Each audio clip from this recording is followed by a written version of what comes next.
जिसमें अमेरिकन जो हैं वो अब ये दावा कर रहे हैं कि सऊदी अरब, पाकिस्तान, इंडोनेशिया और बहुत सारे और ममालिक आने वाले वक्त में मुमकिना तौर पे इसराइल को तस्लीम कर सकते हैं। अब ये इतनी जल्दी तो होगा नहीं, क्योंकि अभी हाल ही में बहुत बड़ा कत्लेआम हुआ है फ़लस्तीनियों का। ईरान के साथ एक बड़ी जंग हुई है, लेकिन जिस तरह नज़र आ रहा है ना, सब उतावले हुए हैं, सब बहुत जल्दी जल्दी करना चाहते हैं। तो ऐसा लगता है कि इसराइल को तस्लीम करने का एक नया मरहला शुरू ज़रूर होगा। और पाकिस्तान में कुछ लोग ये दावे कर रहे हैं बार बार कि शायद अमेरिका को पाकिस्तान की जानिब से ये गारंटी दे दी गई है कि हम माहौल बना रहे हैं और आने वाले वक्त में इसराइल को तस्लीम कर लेंगे। देखिए, इमरान खान से बचने के लिए और अमेरिका को खुश रखने के लिए पाकिस्तान का मौजूदा रिजीम कुछ भी करेगा। और ये पाकिस्तान का मौजूदा रिजीम जानता है कि लोगों को डंडे के जरिए कंट्रोल करना है। यानी वो मौलवी जो सारी जिंदगी फ़लस्तीन के लिए दुआएं करते करते और इसराइल को बदुआएं देते देते पैसे कमाते रहे हैं, उनकी ज़बानें भी अब बंद हैं। कोई भी इस पे बात करने के लिए तैयार नहीं है। और वो जो लोग कभी रोना रोते थे मईशत का और दीगर चीज़ों का, वो अब बोलते ही नहीं है। मिसाल के तौर पे एक शख्स ने कुरान पाक पे हलफ लिया, ये चौधरी उस्मान अली, ये साहिवाल से MNA है। इसने हलफ लिया कुरान पाक पे कि मैं मेंबर कौमी असम्बली बनूंगा तो इमरान खान को कभी धोखा नहीं दूंगा। इसने नून लीग ज्वाइन कर ली। अब सवाल यह है कि एक मेंबर कौमी असम्बली ने कुरान पाक का झूठा हलफ ले लिया, तो उसके ऊपर जो है वो डेफेमेशन क्लॉज लगनी चाहिए या नहीं लगनी चाहिए? सवाल यह है। आपको पाकिस्तान में कोई मौलवी बोलता हुआ नजर आया?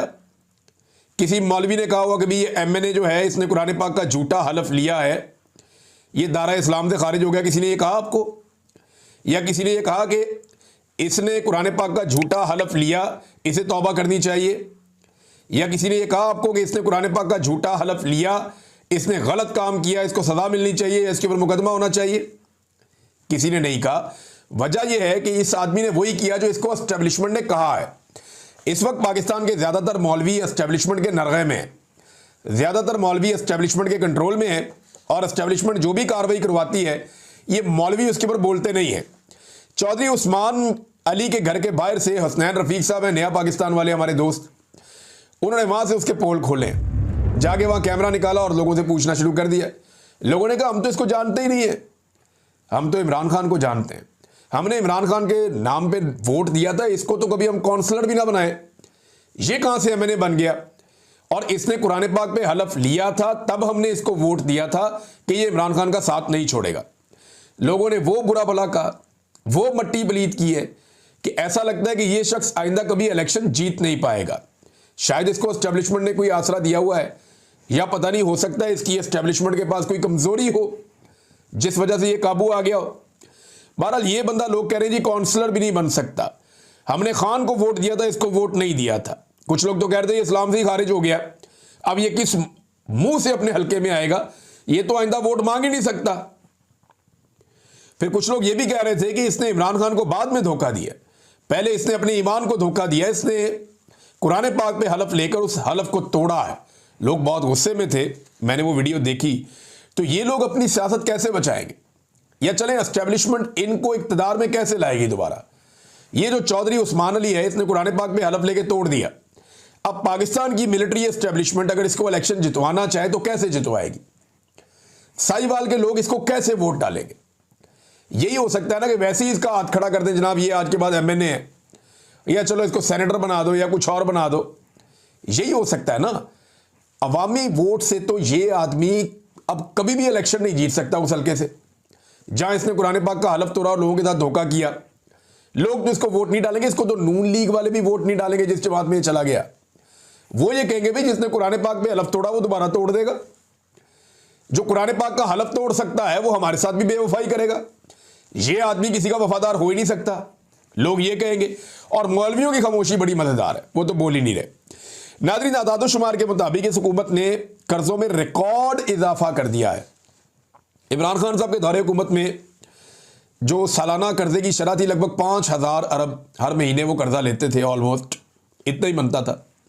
लेकिन ये हुकूमत जो एवरेज सालाना कर्ज ले रही है जब से अप्रैल 2022 से ये लोग इक़्तिदार में आए हैं, वो बनता है लगभग 10,000 अरब से ज़्यादा। यानी जितना कर्जा इमरान खान साहब सालाना ले रहे थे, ये हुकूमत उससे दुगना कर्जा सालाना ले रही है। और उसकी एक बड़ी वजह यह भी है कि इन्होंने डॉलर का रेट बहुत ज़्यादा ऊपर पहुंचा दिया है। डॉलर महंगा होने की वजह से भी जो कर्जा ये बाहर से लेते हैं वो ज़्यादा बढ़ के सामने आता है। नाज़रीन, 2024 के साल में पाकिस्तान में जो सरमायाकारी होती रही है माजी में, उसमें 34% कमी आई थी। और याद रहे पूरे 2024 में SIFC ने बड़ा जोर लगाया पाकिस्तान में सरमायाकारी लाने के लिए। दावे बहुत सारे किए गए, लेकिन 50 साल का रिकॉर्ड टूटा और पाकिस्तान में सरमायाकारी कम हुई है गुज़िश्ता माली साल में। अब ये जो सरमायाकारी कम हुई है, इसमें अमरीकी महकमे जो तजारत है उसकी एक रिपोर्ट है। उस रिपोर्ट के मुताबिक पाकिस्तान की टैरिफ पॉलिसी, पाकिस्तान में करप्शन, कमज़ोर अदालती निज़ाम और सियासी अदम इस्तेहकाम पाकिस्तान में सरमायाकारी ना आने की बड़ी वजह है। फिर इंटरनेट एप्लीकेशंस पर पाबंदियां और हुकूमत की नाकस पॉलिसियों ने भी सरमायाकारों के एतमाद को कम किया है। ये नाज़रीन वजूहात हैं। अच्छा, सरमायाकारी पाकिस्तान में आ नहीं रही, टैक्स कलेक्शन इनकी हो नहीं रही, मईशत को इन्होंने बर्बाद कर दिया है। इनकी तरजीहात चेक करें। ऐवान सदर के लिए 28 करोड़ 69 लाख रुपए की 15 नई गाड़ियां खरीदने का प्लान बन गया। मंजूरी होगी जनाब, 15 नई गाड़ियां लेकर दो, 28 करोड़ 69 लाख रुपए की, और 3.5 करोड़ रुपए का उनका पेट्रोल, ये भी डाल दिया बिल में। और जो इजाफी टोटल बजट है, इसमें जो टोटल पैसा इसके लिए निकाला गया गाड़ियों के लिए, पेट्रोल के लिए और मेंटेनेंस के लिए, ये 42 करोड़ 87 लाख यानी लगभग 43 करोड़ रुपया ऐवान सदर की नई गाड़ियां आ रही।